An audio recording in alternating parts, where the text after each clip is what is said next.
Time and distance problem number 38. కొంత దూరాన్ని car మొదటి 1/3 వంతు 10 km/h వేగంతోనూ, తర్వాత 1/3 వంతు 20 km/h వేగంతోనూ, ఆఖరి 1/3 వంతు 60 km/h వేగంతోనూ నడిచింది. మొత్తం దూరానికి కారు సగటు వేగం ఎంత? సో కొంత దూరం 1/3 వంతు 10 km/h, తర్వాత 1/3 వంతు 20 km/h, ఆఖరి 1/3 వంతు 60 km/h. 1/3 సో డిస్టెన్స్ కాన్స్టెంట్గా ఉంది. ఇక్కడ దూరం అనేది కాన్స్టెంట్ వాల్యూ. అప్పుడు మనకు వేగం అనేది కాలానికి విలోమానుపాతంలో ఉంటుంది. సో మనం ఇక్కడ ఇచ్చిన వేగాలు ఏంటి? స్పీడ్ 10 ఒకటి, 20 ఒకటి, 60 ఒకటి. క్యాన్సిలేషన్ చేస్తే 1 2 6.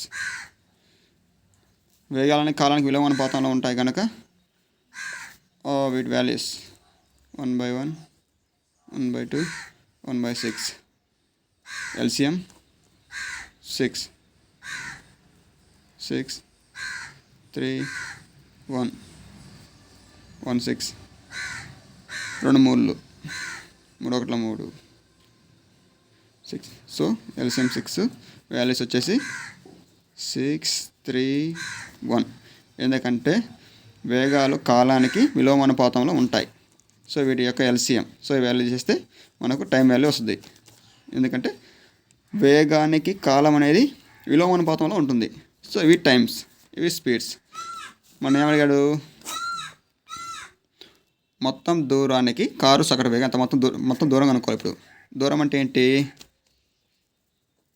దూరం = వేగము ఇంటూ కాలము. Distance = speed into time. మొత్తం వేగాలు మొత్తం దూరాలు కనుక్కోవాలి. వేగము ఇంటూ కాలము, ఇది స్పీడ్, ఇది టైం. 16 60, 23 60, 61 60. మొత్తం ఎంత? 60 60 60 180. సో మనం కనుక్కోవాల్సింది ఏంటి? ఇప్పుడు దూరం వచ్చేసింది మనకు. మనం కనుక మొత్తం దూరానికి వేగం కనుక్కోవాలి.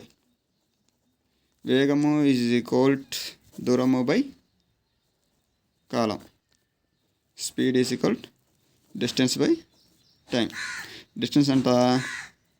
180. టైం టోటల్ మొత్తం దూరానికి కనుక్కున్నాడు. మొత్తం దూరం 60 60 60 180. మొత్తం దూరానికి టైం కనుక్కున్నాడు. సో మొత్తం కాలం, అప్పుడు మొత్తం దూరం కనుక మొత్తం కాలం 6 3 1 10.